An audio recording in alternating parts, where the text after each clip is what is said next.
Bonjour à tous, ravi de vous retrouver dans Smart Job, votre rendez-vous emploi RH. C'est tous les jours du lundi au vendredi, débat, analyse, expertise et vos rubriques habituelles, bien entendu. Bien dans son job. Aujourd'hui, on parle des managers. Il faut qu'ils aient du courage. Oui, c'est ce que va nous dire Flaubert Vuillier. Il est le fondateur de la manufacture RH. Il est notre invité. Les entreprises s'engagent. Des campagnes de recrutement pour les jeunes côté Société Générale avec des job dating, avec beaucoup d'innovation. On en parlera avec Martine Lassègue, directrice RSE du réseau Société Générale, directrice du pôle client. Et puis le cercle RH, ça c'est un sujet intéressant parce que vous êtes des milliers, j'ai envie de dire des centaines de milliers à nous regarder aux quatre coins du monde. États-Unis, Maroc, Suisse, évidemment pays européens. On va parler, vous l'aurez compris, de l'expatriation. Il faut faire un effort d'adaptation culturelle et encore plus avec les pays que l'on croit connaître. On va en parler avec nos invités, des spécialistes justement de l'accompagnement des expats. Et fenêtre sur l'emploi pour terminer, la place de l'intuition dans le recrutement. Est-ce que notre intuition est bonne? Nos biais cognitifs, c'est un sujet central. Est-ce que l'IA peut régler le sujet? Pas sûr. On en parlera avec Mélanie Payou, elle est PhD en psychologie cognitive. Voilà le programme, tout de suite, c'est bien dans son job.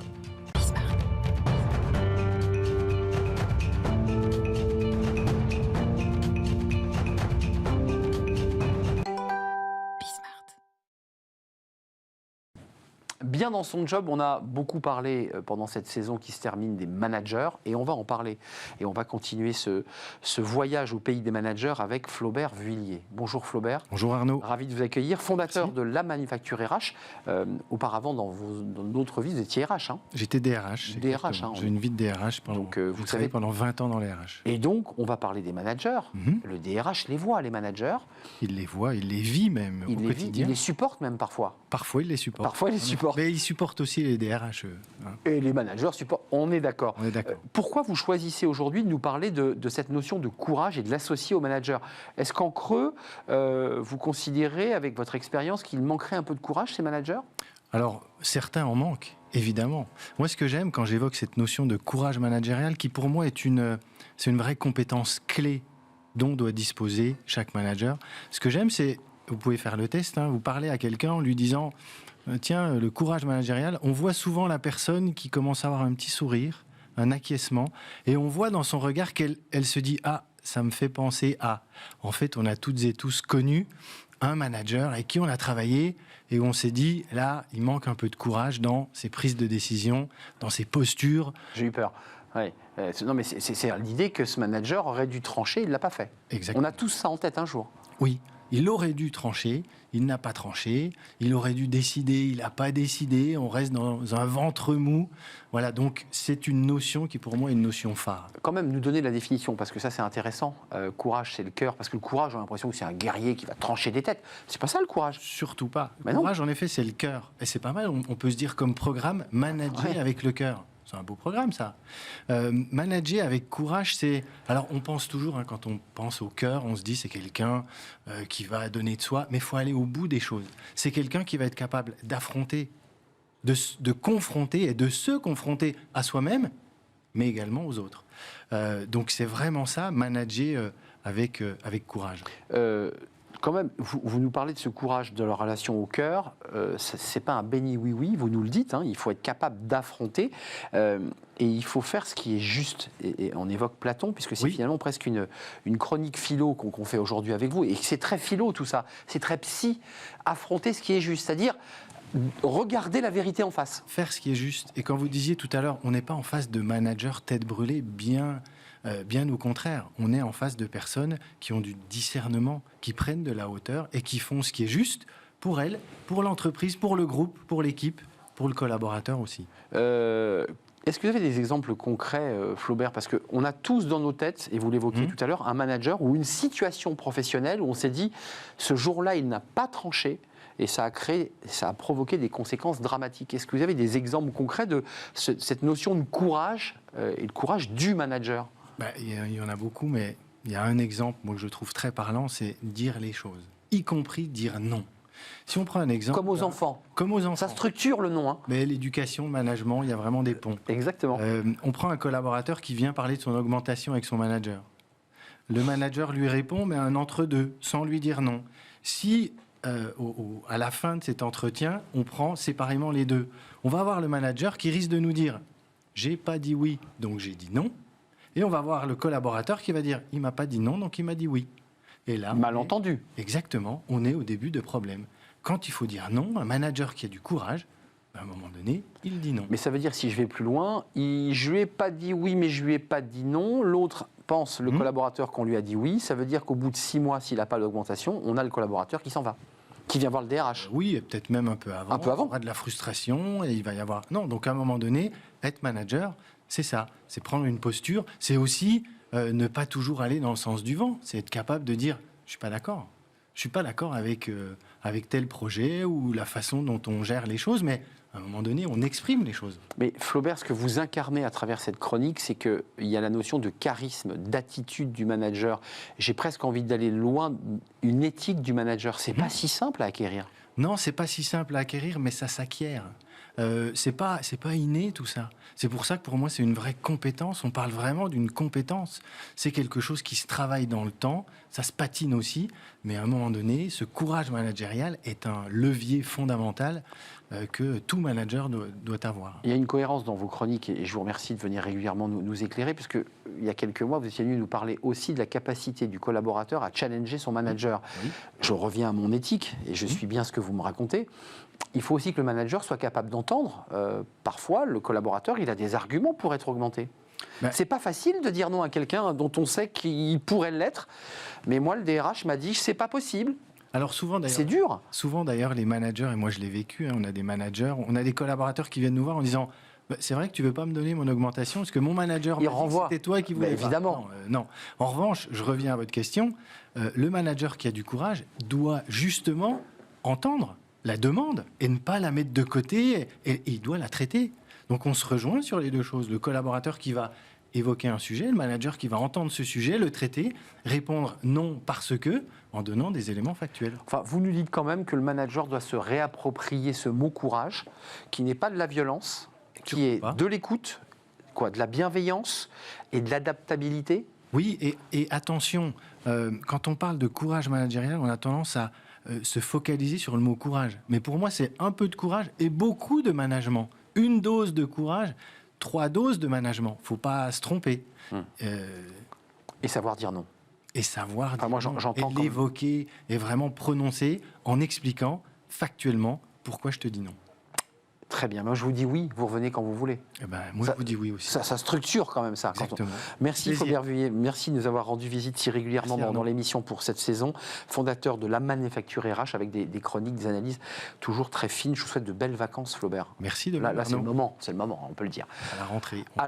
Je vous dis à très très bientôt. Merci. On tourne une page, les entreprises s'engagent. C'est une rubrique hebdomadaire avec des entreprises qui viennent nous expliquer comment elles se sont engagées dans cette belle et vaste communauté, d'ailleurs mise en valeur par Thibaut Guilhuy dans un grand événement pour montrer cette dynamique de la communauté des entreprises s'engagent. C'est notre rubrique et j'accueille mon invité.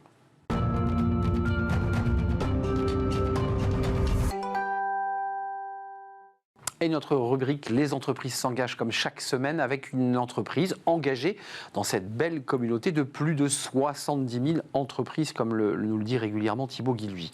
On en parle avec Martine Lassec. Bonjour Martine. Bonjour. Très heureux de vous accueillir. Directrice adjointe RSE du réseau SG, Société Générale France. Le réseau, c'est les agences. C'est les agences, on est d'accord. Hein. On est tout à fait d'accord. C'est dans nos rues, de villes. C'est tout à fait ça. SG, c'est issu du rapprochement entre Crédit du Nord et Société Générale.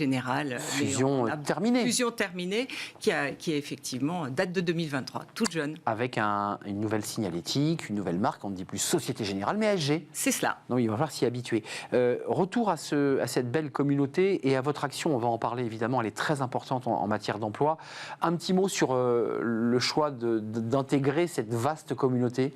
En fait, pour nous, c'est l'opportunité évidemment de se nourrir de beaucoup d'expériences et de voir un peu tout ce qui se passe dans notre pays et auprès du monde de l'entreprise.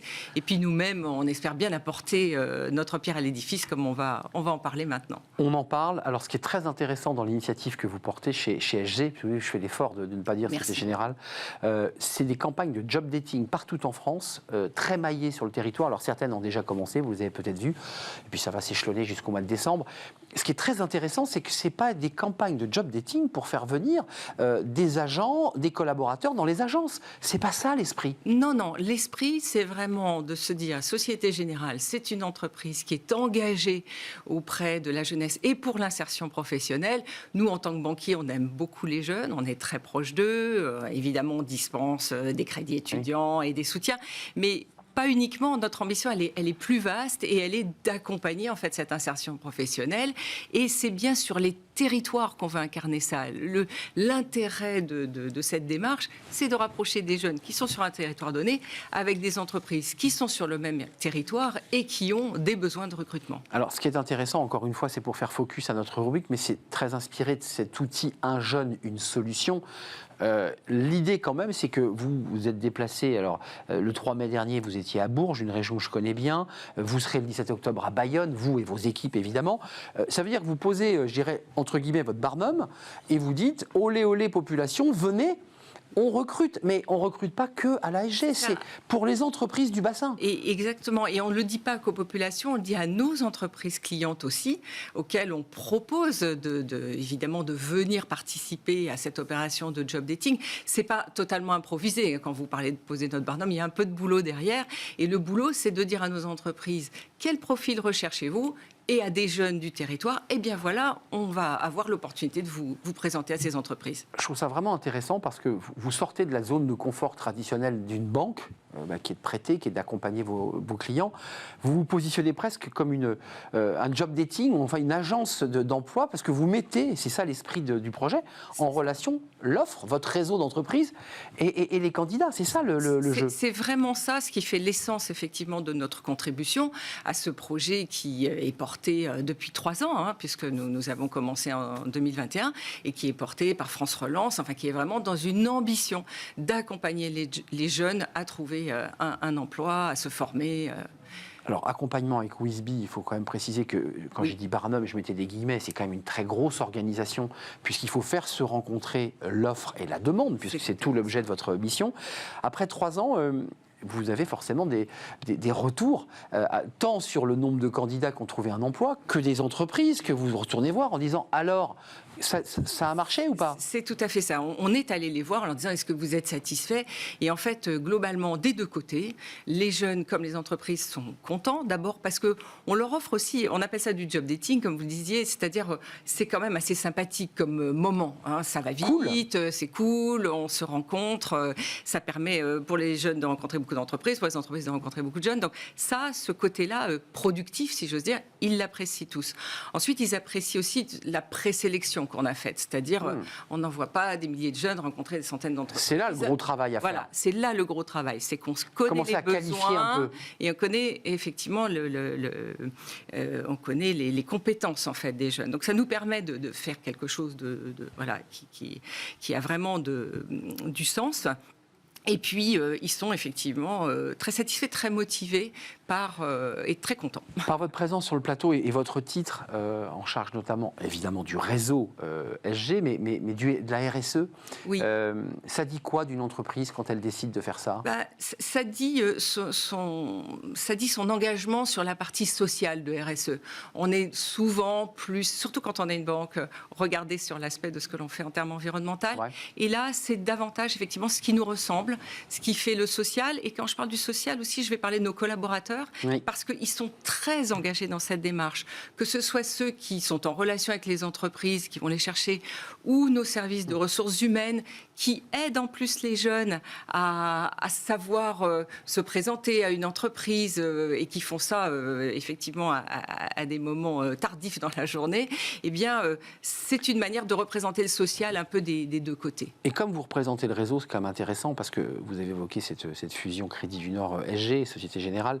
Le premier sourcing, c'est ceux qui sont en charge des comptes entreprises et qui vont dire à leurs clients dans leur bureau, voilà. Dites, n'oubliez pas, à Bayonne, venez. À Bayonne, à Agen, voilà, on fait une opération, on les a fait à Lyon, à Nantes, à Paris, enfin vraiment. Et ça va se poursuivre jusqu'en décembre. Voilà, et ça se poursuit jusqu'à la fin de l'année avec l'ambition d'être vraiment dans les territoires les plus plus de proximité. Vous avez un chiffre du nombre de jeunes ou de moins jeunes, parce qu'il n'y a pas que des jeunes d'ailleurs qui font des job dating, il y a des reconversions, il y a des gens qui changent de métier, qui sont au chômage. Combien de personnes ont trouvé un emploi? Eh bien, on a plus de 150 jeunes dont on sait qu'ils ont trouvé un emploi à l'issue de ces entretiens. On sait que parfois, vous savez, malgré tout, on prolonge un peu. Donc nous, aujourd'hui, on est sûr de ce chiffre-là et on a permis à 1700 jeunes en fait, d'avoir des entretiens et de pouvoir... Et de se redonner confiance aussi, parce que c'est tout un enjeu. C'est extrêmement important. D'avoir accès en direct à un chef d'entreprise, ce qui est assez rare. Ce qui est assez rare. Merci pour cette initiative, Martine Lassec, directrice adjointe RSE du réseau SG France, le réseau donc de nos agences, celles que vous connaissez. Et merci d'être venu sur notre plateau pour nous éclairer. Alors, allez sur le site, parce qu'il y a beaucoup de dates. Il y a Montauban, il y a Bayonne, je n'ai pas cité toutes les dates. Lyon a déjà été fait. Et puis, cette initiative, j'imagine que vous allez renouveler. On est évidemment très intéressé parce qu'elle a beaucoup de succès. Donc... Et elle a du sens. Et elle a du sens, absolument. Merci de nous avoir rendu visite dans cette rubrique Les entreprises s'engagent. C'est un vrai plaisir. On va faire une courte pause et on va s'intéresser à un sujet qui concerne aussi les banques, les expatriés. Oui, c'est un sujet important. Préparer son expatriation, c'est pas uniquement remplir ses dossiers juridiques de mutuelle, c'est aussi se préparer mentalement à la culture d'un nouveau pays. Et on va y poser ses valises pour 2, 3, 4 ans parfois. C'est évidemment un enjeu et un défi. On en parle avec nos experts, c'est le Cercle RH et c'est le débat de Smart Job.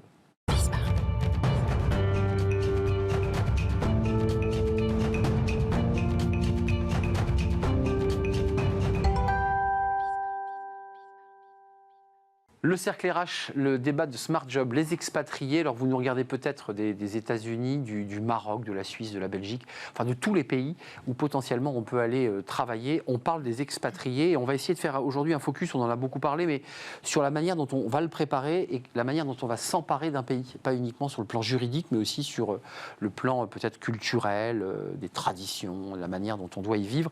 Et on en parle avec 3 expertes sur ce plateau. Caroline Galliardet, merci d'être avec nous. Partenaire chez Yourside, vous nous présenterez l'entreprise dans quelques instants. Adeline Verdier-Velten, vous êtes la fondatrice de The Musette. Alors The Musette, c'est quoi The Musette? Pourquoi ce nom original? C'est un clin d'œil à mon métier de départ, parce qu'au départ je suis restauratrice de tableaux. Et en suivant mon mari en expatriation, j'ai voulu donner un clin d'œil à toutes ces femmes qui sont des muses et qui s'inspirent les unes les autres. Et donc The Musette. C'est intéressant parce qu'il y a le volet aussi de ceux qui accompagnent l'homme ou la femme et qui doit trouver un job quoi qu'il arrive ou pas de job, et c'est un peu une galère. Alix Carnot, ravi de vous accueillir. Vous êtes toutes les deux, d'ailleurs Caroline et Alix, déjà venues sur le plateau pour en parler. Directrice générale d'Expat Communication.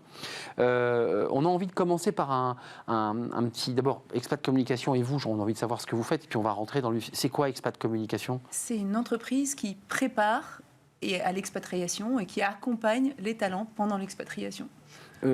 L'activité est repartie? Il y a eu un creux, c'est reparti ou pas là? C'est reparti, mais ça ne reprendra probablement pas les volumes d'avant Covid.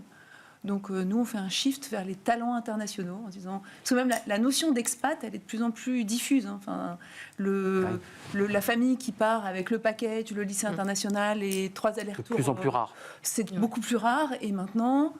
Soit on met des contrats locaux plus, soit ce qu'on voit de plus en plus, c'est du commuting, soit même du télétravail international. Donc vous voyez, c'est vraiment protéiforme. Et donc nous, on s'adapte à ça en proposant des accompagnements plus vers l'interculturel et moins vers l'expatriation. On en parlera du télétravail parce que c'est pas si simple de faire du télétravail quand on est expatrié. C'est on se coupe du monde alors qu'on est déjà loin de son propre base. Caroline, vous, c'est quoi votre métier, votre cœur de métier? Alors Yourside est un cabinet de conseil en recrutement spécialisé dans les cadres expérimentés et les cadres dirigeants en France et à l'international. Donc, forcément, il y a un volet accompagnement et de les briefer. J'anglais sur l'angle culturel. On a souvent tendance à déjà régler les problèmes de mutuelle, d'assurance, de sécurité sociale, qui est un pur casse-tête dans certains pays. Bon, ok, imaginons qu'on les réglait. Puis ensuite, on se dit, bon, bah, je vais où?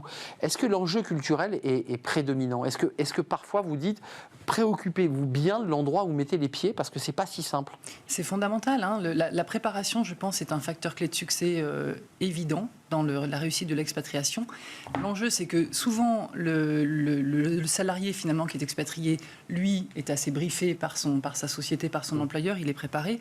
En revanche, souvent, les familles le sont beaucoup moins. Et c'est là effectivement qu'il y a des structures d'accompagnement qui peuvent jouer leur rôle, parce que la préparation et le fait d'arriver avec un certain nombre déjà d'outils et de savoir-faire et de connaissances des codes, des usages, de la langue aussi. La langue est quelque chose d'absolument essentiel dans la compréhension du pays. Adeline, juste un mot, parce que vous faites les musettes, donc c'est ce réseau de femmes qui ont traversé peut-être les épreuves ou la joie que vous avez vécue en tant que femme d'expat. Vous êtes partie où, vous ? Alors moi, j'étais avant à Amsterdam pendant 6 ans. Ouais. Et maintenant aux UAE. Ça fait 2 ans. Aux US ? UAE. UAE. Les Émirats. Émirats, d'accord. Amsterdam, j'ai lu dans des études qu'attention, on se dit finalement, États-Unis, Arabes Unis, ça va être compliqué, c'est pas la même culture, mais en même temps, parfois on pense connaître la culture hollandaise parce qu'on a fait 2 week-ends festifs. En fait, on connaît rien à ce pays. On est d'accord ? Non, on est d'accord. Ils ont une culture en effet où ils sont beaucoup plus directs. Ils ont une relation un équilibre de vie entre vie perso et vie pro. Ils aiment vraiment, enfin ils s'arrêtent de travailler à 5 heures. Hein. Très tôt. Ils s'arrêtent très tôt pour pouvoir profiter de la famille et des amis. Et c'est pas ce que nous on fait en France, on n'a pas cette culture-là. Et le volet social, parce qu'il y a le mari qui va bosser 12 heures par jour, vous dites que ça se réduit, d'ailleurs c'est package classique, le beau poste. Mais pas les 12 heures par jour. Mais il va travailler ses 9 heures, ça veut dire qu'il va quitter le domicile à 8 heures, il va rentrer à 19 heures, pour le dire simplement. Parfois il y a des réunions, il y a des verres, il y a du réseau social. Pendant ce temps-là, l'époux ou l'épouse, lui, il reste à la maison à essayer de feuilleter le dictionnaire anglais-chinois, quoi. Et c'est parfois pire. Hein. Quand j'étais en Russie, donc j'ai passé 15 ans là-bas. J'ai côtoyé beaucoup d'expatriés. Les voyages en Russie, les voyages d'affaires, c'est pas un jour. Hein. Ah non, Quand on part à Vladivostok et qu'il y a plusieurs heures d'avion, on reste souvent en voyage d'affaires pendant 3 jours. La famille, pendant ce temps-là, doit s'occuper, doit continuer de vivre sa vie. Donc effectivement, c'est un véritable enjeu. Et puis il y a un peu une injonction contradictoire. C'est-à-dire qu'aujourd'hui, ça paraît juste évident de partir habiter à l'étranger. Enfin, dans un parcours de cadre sup, il faut passer par la case étranger. Bon, on y va en couple, tant qu'à faire, et c'est normal que dans un couple, les 2 bossent. Jusque-là, on est d'accord. Le problème, c'est que c'est 3 règles différentes, et quand on les met ensemble, ça ne marche plus. Oui. Mais du coup, les conjoints, ils sont face à une injonction contradictoire de « tu dois bosser », on est en 2023, les conjoints, ça bosse, quoi. Mais techniquement, c'est hyper compliqué. Donc, chez Expat Communication, on a un baromètre de l'expatriation. Donc, on mesure tous les ans, 4 fois par an, plein de données sur la vie des expats. Et aujourd'hui, on voit que 80% des conjoints veulent bosser. C'était 70 il y a 10 ans. On est remonté à 80. Le conjoint et conjointe. Conjointe, c'est le. Parce que là, vous. Neutre. Voilà, non, mais À 80%. Non, vous conjoints, inversez c'est la les femmes. grammaire, en fait. On dit un conjoint pour une femme en général, mais à 80%, le conjoint, c'est une femme. Voilà. Mais avant, c'était 90. Vous voyez, ça évolue. Ça évolue. Donc, il y a aussi des femmes qui partent au nom de L'Oréal, au nom de grands groupes. Beaucoup L'Oréal. Et beaucoup c'est une des L'Oréal. boîtes qui a le plus de Nous sommes conjoints femmes avec l'Agence française de développement, avec ce genre de boîte. Tout à fait. Et ces conjoints, ils pensent que c'est normal de travailler, ils veulent travailler. Mais ils galèrent. Ils sont que 50% à y arriver, et ils perdent. Oui. Ils sont 80% à perdre en salaire, à perdre en périmètre de poste. Donc, si à on le leur dégrader dit- leur fonction pour trouver un petit quelque chose, quoi. Alors, c'est Les pas femmes, grave, parce qu'ils développent, la famille vit quelque chose, c'est un choix. Mais c'est pas grave à condition que ce soit un choix et qu'ils ne se temporaire. remettent pas en cause personnellement. Exact. Et que ça fasse Ils pas disent une... pas, c'est moi qui y arrive. Que le couple explose pas et que ça fasse pas une dépression nerveuse en bout de chaîne. Vous êtes là aujourd'hui basé à Dubaï. Oui. à Dubaï. Oui. Donc là, vous êtes venu nous rendre visite, c'est extrêmement sympa. Physiquement, vous êtes là. Juste pour nous. Juste pour nous, c'est quand même une exclusivité mondiale. Mais concrètement, comment vous avez vécu? Vous avez parlé d'Amsterdam, pas si simple. Puis à Dubaï, comment ça se passe? Là, il y a des règles, il y a des enjeux religieux, il y a des codes vestimentaires. Comment on fait? Alors Dubaï, c'est quand même reste assez ouvert au niveau vestimentaire. Nous sommes C'est pas d'accord. l'Arabie Saoudite. Mais après, moi, en fait, comme je fais partie de ces entre guillemets conjoints suiveurs. Je me suis réadaptée professionnellement comme font toute ma communauté. Donc vous resterez toujours des tableaux là-bas Eh ou ben pas? non. Moi, Ah non. j'ai créé The Musette et On en est fait, d'accord. c'est le réseau des femmes expatriées entrepreneurs. Donc, à la base de ces femmes qui sont conjoints suiveurs. Comme disait Alix, on est 80-20 à suivre monsieur en expatriation. Et donc, elles ne retrouvent pas forcément un boulot en entreprise. Donc Mais- là, elles deviennent entrepreneurs. Parce que autant l'homme ou la femme qui part avec sa situation, bon, c'est souvent l'entreprise lui fait confiance, c'est une promo, on le fait grandir, Oui. il dirige une filiale, enfin il se passe plein de choses pour lui. Oui. Autant pour vous, c'est plus compliqué dans votre existence sociale. Vous dites, mon mari réussit, super, et moi dans tout ça? Ah bah il y a les clichés. Hein. Non mais c'est vrai. Là, il y a les clichés de la femme de. Ouais, donc vous Et êtes la les femme dîners, du... et puis Et les dîners. Et Les dîners où on vous dit alors toi tu fais quoi? Bah j'ai suivi mon hop, il est déjà Voilà. passé à l'autre. C'est ça. Moi j'ai fini par écrire un bouquin là-dessus. sur le couple en expatriation qui s'appelle Chérie, on s'expatrie. Tellement cette expérience de conjoint suiveur était complexe parce que c'est des petits trucs infimes qui vont à l'encontre de tout ce pourquoi on a été élevé. Bien sûr. Et donc il m'a fallu, pour arriver à le décoder... Mais c'est violent. Hein. Oui, c'est violent, mais en même temps c'est beau parce que finalement, tu sais, quand on dit le lien qu'on a avec notre boulot, on dit qu'est-ce que tu fais dans la vie ? Oui. Et la réponse est je suis. Je suis recruteuse, je suis entrepreneuse. Donc c'est ontologique, quoi. C'est ce que c'est mon être. Et tout à coup, on n'a plus de job, donc je suis rien. Et là, je trouve que ça oblige, et c'est ce que fait Adeline avec les musettes, et c'est top de dire, en fait, qu'est-ce que tu es profondément, plus que ton job, quoi. Mais Tu vaux plus que ça. Mais culturellement, excusez-moi, j'y reviens. La Russie, vous avez pris un choc, et vous êtes dedans, là, de Dubaï, même si c'est très américain. Oui, moderne. non, Mais il y a quand même un choc. C'est quoi le choc et quelle est la capacité que vous avez en mettant des mots avec vos clients pour leur dire fais gaffe, c'est pas parce que tu as la mutuelle, c'est pas parce que tu as le bon appartement que tu vas franchir le cap. Oui, c'est exactement la question. Arnaud, en effet, en Russie, en plus, je l'avais mentionné la dernière fois, mais ça reste une réalité qui vraiment m'a frappée en arrivant, c'est que comme physiquement on est identique, on s'attend vraiment à retrouver les mêmes modes de fonctionnement, les mêmes mentalités, les mêmes codes. En réalité, pas du tout. La culture russe est fondamentalement différente de la culture française. Et on le voit d'ailleurs depuis quelques mois. Absolument. Et c'est vrai qu'on ne s'attend pas à ça. Et donc on arrive avec nos codes, avec nos façons de penser. Et là, effectivement, on se prend des murs, on fait des faux pas, il y a des malentendus. Mais la langue, parce que vous étiez venu nous en parler de mémoire, je crois que vous parliez russe. Absolument. Mais vous l'aviez acquis, cette langue, avant le départ, ou vous l'avez apprise sur le tas ? Je l'ai apprise sur le tas d'abord parce que j'ai intégré une société où il n'y avait que des personnes qui parlaient russe. C'est un énorme effort, excusez-moi. Oui, c'est un énorme effort, surtout que la langue russe, c'est quand même une langue qui ne s'apprend pas en 3 jours. Ah non. Même en général, une expatriation de 3 ans n'y suffit pas. Mais c'est absolument fondamental d'apprendre la langue parce que ça structure la pensée. Clairement. Et en russe, par exemple, juste pour donner un exemple concret, pour chaque verbe français, vous allez avoir en russe 2 verbes différents. Un verbe perfectif et imperfectif qui distinguent selon que l'action est accomplie ou selon qu'elle est en cours de réalisation. Incroyable. Et non achevée. Ça veut dire que le russe va faire la distinction et ça va induire une dichotomie dans la langue que nous n'avons pas. Donc le russe va jouer sur cette imprécision que nous avons dans la langue française. Et je peux vous dire que ça crée beaucoup de situations assez complexes. C'est un enjeu dans le business d'ailleurs. Je vous donne un exemple. Je me suis reposée. Est-ce qu'en français, on n'a qu'un seul verbe ? En russe, il y a 2 verbes. Je me suis reposée au sens, je me suis allongée sur le canapé, j'ai bouquiné. Je me suis juste reposée. Ou bien, je suis reposée. Ça y est, j'ai retrouvé mon énergie, je suis reposée. L'action est passée. L'action est passée et réalisée. Ou elle est en cours de... Donc, je redis, dans le business, c'est pas si simple. Et c'est pas si ça simple. crée des malentendus, ça, dans cette affaire. Quand un consultant me disait, j'ai fait mon travail, je ne savais pas si ça voulait dire, je me suis mis derrière mon ordinateur, j'ai travaillé, ou j'ai fait mon travail au sens, j'ai atteint le résultat escompté. Ouais, exact. Mais je reviens, excuse-moi, à des choses un peu basiques. La langue, je ne sais pas si vous apprenez Alors moi, l'arabe. J'ai pas appris l'arabe parce qu'en fait, c'est très anglophone. On peut très bien parler anglais sans problème. Aux Pays-Bas, j'avais fait l'effort d'apprendre un peu le flamand, le hollandais. Enfin, le hollandais, oui. Mais en fait, au final, ils répondent en anglais parce qu'ils sont assez ouverts. Ils sont très forts en anglais. Ils sont très ouverts. Mais ce qui n'est pas le cas, par exemple, en Allemagne. En Allemagne, c'est important d'apprendre l'allemand et même pour accéder au travail. Donc ça, c'est grâce au réseau des musettes et aussi à l'interconnexion de toutes les musettes, les muses. Mais la nourriture française, le cœur qui bat quand on pense à la France, parce qu'en fait, quand on part en expat, si j'ai bien compris, en tout cas en parlant avec des gens qui l'ont vécu, ils savent qu'un jour ils vont revenir. C'est-à-dire que c'est un voyage aller-retour, c'est pas un voyage aller. Non. Ça, vraiment le baromètre expat communication montre très nettement. Au départ, les gens partaient pour une durée déterminée, parce qu'ils partaient pour une entreprise. Aujourd'hui, ils partent pour le développement personnel, la famille, que les enfants soient bilingues. Donc ça part de la famille, en fait, ça part pas du business. Moi et de ma vie perso. Et puis c'est des contrats locaux, c'est plus des donc en contrat local. Et donc on ne sait pas trop pour combien de temps on part. Donc la perspective du retour est on part à l'aventure, qui était moins vrai quand on... beaucoup plus à l'aventure. On est d'accord. On n'a pas forcément. On est moins accompagné par une entreprise et autant les entreprises, bon an mal an, imposaient des formations interculturelles et la préparation de l'expatriation. Ils ne le font plus. Ils le font pour les expats full package, l'expat d'entreprise, mais pour les gens en contrat local. Parce que maintenant, le marché du recrutement, Caroline vous le dira mieux que moi, mais c'est quand même moins. Je vais prendre c'est une boîte française, donc je vais prendre un Français en Russie, je vais mettre un Français. Non.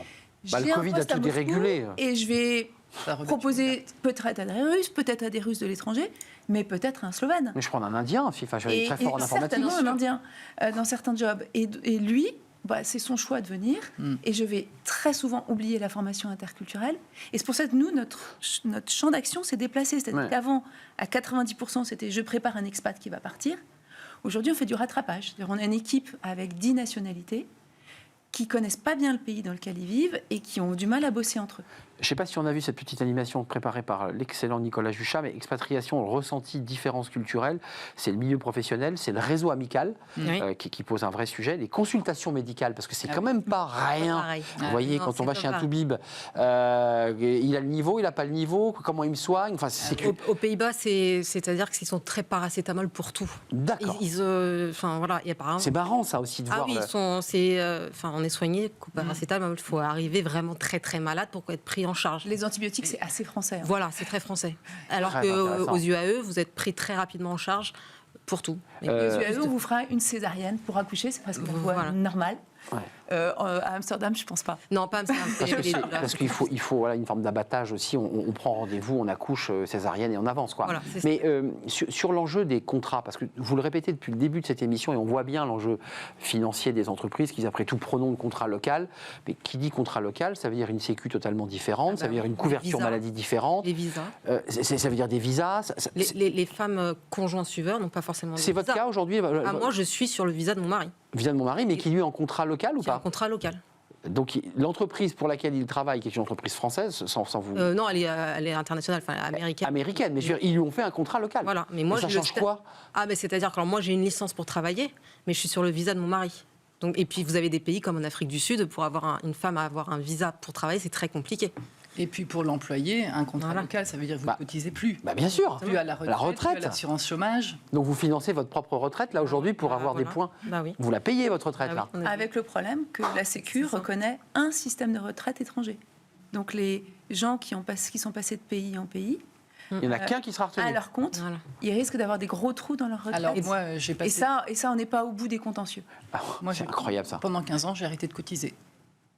Et en payant soi-même, en Mais faisant non, de la... j'ai fait le choix de ne pas le faire. Oh. J'ai fait le choix de ne pas cotiser à la CFE parce que je trouvais que c'était un budget. Donc je me suis organisée différemment. La fameuse C'est un CFE. Voilà, mais c'est un choix, c'est un choix. Mais j'assume le fait effectivement de ne plus avoir cotisé à ma retraite pendant 15 ans. Un mot, parce qu'il y a cet observatoire qu'Alix nous décrit, c'est une manière d'avoir des photos des expats. J'ai lu aussi qu'il y avait aussi alors, la notion de famille, on va vivre une aventure familiale, ça joue beaucoup. Oui. Vous l'avez chez les musettes, ça? Bah oui, parce C'est qu'en ces fait, familles qui c'est partent ensemble. surtout que c'est un peu le conjoint suiveur. Alors, je parle plus des femmes parce que c'est plus ma communauté massive, mais c'est elles qui font que le mari a après une vie sociale, que les enfants ont une vie sociale, que Elle organise le dîner, elle crée les rencontres. Oui, voilà, ça passe par là. C'est pas monsieur qui est en entreprise toute la journée qui va On peut pouvoir pas, c'est ce faire. que je disais. Mais on est quand même à un changement de modèle très très fort depuis le Covid. C'est-à-dire que la famille, nous on était la famille canard, papa, maman, les enfants sous les ailes, Ouais. et hop, on trimballait ce petit paquet de pays en pays. C'est bien pour les gosses aussi, si je peux me permettre, parce qu'ils apprennent des langues, des Il cultures. y a des trucs super, il y a des failles aussi après qu'il Ouais. faut accompagner, mais il y a les deux. Mais ça, c'est vraiment en train de Ça change ça aussi. changer. D'abord parce que si on est en contrat local, on passe plus d'un pays à l'autre, comme ça c'est quand même plus compliqué. Mais surtout que les conjoints, je vous disais, c'est compliqué pour les conjoints, donc ils sont plus réticents à bouger plus souvent. Et donc ce qu'on voit vraiment de façon massive aujourd'hui, c'est des conjoints qui disent je ne bouge plus. Ouais. Et donc, qu'est-ce qui se passe? C'est le commuting. Et là, je vois la boîte de mon mari. Je On prends lui a l'avion. proposé il n'y a pas longtemps une expat, on va dire à 5000 km de la France quand même. Et quand il a dit oui, mais ma femme n'est plus mobile, on lui dit mais c'est pas grave, tu fais les allers-retours. Oui. Il y a un impact sur la Et avec le télétravail, ça se fait bien. Ouais, c'est Moi, je jouable. veux dire, ouais, et le climat là-dedans. Ouais. Parce Oui, que et puis- expat et Et climat. il le fait là en ce moment, votre. Ah bah non, il a dit non. Il a dit non. Il a dit Mais non. s'il avait fait, ça aurait fait quoi? Une semaine de boulot, 4 jours à la Oh, maison? Probablement 3 jours à la maison et 4 jours sur place. Et là, Et on on- envoie en Russie, il y en a plein. Avec une fatigue, On envoie excusez-moi, juste aux colossale. États-Unis. oui. Colossal. Avec des cernes comme ça et on compte les dents. Bah, évidemment, on se creuse, on prend l'avion, il y a le stress. Juste un mot, il y a les indépendants. J'ai vu aussi, alors le Covid a aussi libéré cette espèce de folie de ceux qui partaient bosser pas loin dans les pays chauds. Mais il y a eu, ça s'est enraciné. Vous les avez ça aussi, ces indépendants qu'on vous leur dit Ah oui. et qui disent, moi je pars à Hawaï, je m'en fous, je pars là. Ils ont un travail nomade. Mais ça, c'est Ils sont des très expats, digital nomades. je dirais précaires. Enfin, c'est les précaires du nomadisme. Ah oui, mais ça. en ce moment, c'est tellement tout est digital qu'en fait, ils arrivent à retrouver leurs clients, même s'ils sont basés à Tahiti, à Bali. Hein. Et puis pour les conjoints, c'est formidable. Maintenant, alors c'est pas encore C'est vrai. beaucoup, mais dans le Ouais, baromètre expat ouais. communication, on voit maintenant, il y a 10% des conjoints qui sont en full télétravail. D'accord. Donc tant mieux pour eux. et ces fameux digital nomades, et ça se normalise. C'est-à-dire que là, on a sorti une étude là-dessus il y a un mois. Les inconvénients liés au télétravail fondent d'année en année dans les enquêtes. Ils trouvent ça de plus en plus normal. Et le chiffre, moi, qui m'a fait bondir, et on a une dizaine d'entreprises qui sont membres du board du baromètre, donc qui analysent les réponses de leurs expats, et ils étaient quand même stupéfaits de voir que 45% des expatriés exigent le télétravail. C'est-à-dire, vous êtes envoyé au Japon, ça coûte une blinde à l'entreprise, et il vous semble absolument normal d'avoir 1 ou 2 jours de télétravail mais du Japon, par semaine. Japon, on est d'accord, on ne fait pas les navettes, on est OK. Pourquoi ? Parce que comme votre principale motivation, on l'a vu, elle est perso. Je viens pour mon développement personnel, etc. Je viens pas pour passer tous les jours 2 heures dans ma bagnole, dans les transports. Et rester dans un bureau au prétexte que je suis expatrié. Voilà. Et que je suis bien payé, on est d'accord, on est quand même plutôt bien payé quand on est expat. Bien sûr. Je veux dire, financièrement, on s'y retrouve. C'est une très belle opportunité financière. On est d'accord. Bien sûr. En général, on ne décline pas au niveau du salaire quand on part en expat. Enfin, vous me le confirmez. Oui. Alors, du salaire du collaborateur, Non, mais le conjoint, lui, c'est sûr. Mais du couple, ça se travaille. Et Oui. dans des endroits comme Singapour, Oui. par Adeline exemple, dit oui où il y a de une la tête. inflation énorme. C'est ça. Singapour, on a beaucoup d'expats là qui sont pas très à l'aise en disant mon conjoint va. En plus, c'est de plus en plus difficile pour les conjoints de travailler à Singapour. Ouais. Ce qui fait qu'au niveau du couple en général, l'équilibre n'est pas extraordinaire. Donc on gagne beaucoup, mais en même temps, on perd de l'autre côté par le conjoint ou la Parce que conjointe. même les achats aux UAE, c'est très cher. Donc, il y a la TVA un peu déguisée. Moi, je pense qu'il ne faut pas partir pour l'argent. Si vous partez pour l'argent, ce n'est pas le bon calcul. Oui, et là, vous risquez d'être déçu au retour, notamment. Si vous partez pour le développement personnel, pour ce que ça va vous apporter, qui est la principale raison des gens, c'est ce qu'il faut. C'est un projet de vie et l'argent fait fait partie. Vous y voyez, avant de nous quitter, je suis très en retard, vous restez combien de temps encore, combien d'années aux États-Unis aux UAE. Pour l'instant, on n'a pas envie de partir. Mon fils a dit qu'il est resté jusqu'au bac parce que justement, les enfants, c'est compliqué pour eux de bouger, surtout à certaines périodes. Garder la dynamique scolaire, voilà, puis après on revient. Des amis, mais refaire tout ça, c'est compliqué pour eux aussi de refaire des amis à réseau. Donc, pour l'instant, on a encore 4 ans. État arabe uni. On est d'accord, parce que j'ai un peu écorché le pays. Et vous y repartez quand, là vous profitez un petit peu de On profite de l'été en France, sans même revenir en France. Ah, voilà. Oui, c'est intéressant de montrer aussi qu'il y a quand même... La France, elle bat toujours dans nos cœurs, même quand vous étiez à Vladivostok en voyage d'affaires, j'imagine. Le lien reste très fort, évidemment. Merci, mesdames, d'avoir partagé ce moment pour c'était le dernier débat de la saison, quand même, il faut le signaler, et je l'ai partagé avec vous. Merci à vous trois. Merci, évidemment, à tous ceux qui sont venus sur le plateau de Smart Job. Merci, Caroline Gagliardet d'être venue nous rendre visite, partenaire chez Yourside, Adeline Verdier-Velten, fondatrice de La Musette, The Musette. C'est marrant de mêler un The avec Musette. C'est international, oui. Allez sur le site, et en plus, c'est évidemment un moment de partage aussi et d'échange d'expériences. Et merci à Alix Carnot avec l'Observatoire et cette étude assez incroyable sur le télétravail. Bon, le désengagement des expatriés, tiens, c'est ça, c'est le thème du futur. Parce que ce qui distinguait les expatriés, ce qui les distingue toujours, c'est quand même avant tout la loyauté et l'engagement. Évidemment.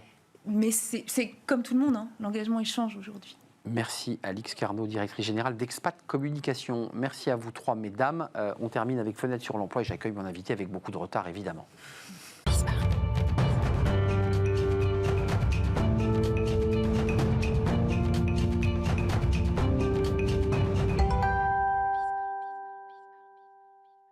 Et on termine notre dernière émission de la saison avec Fenêtre sur l'emploi pour parler de l'intuition. On en parle beaucoup sur ce plateau. Quand on recrute, oui, j'ai le pif, je suis sûr que c'est ça.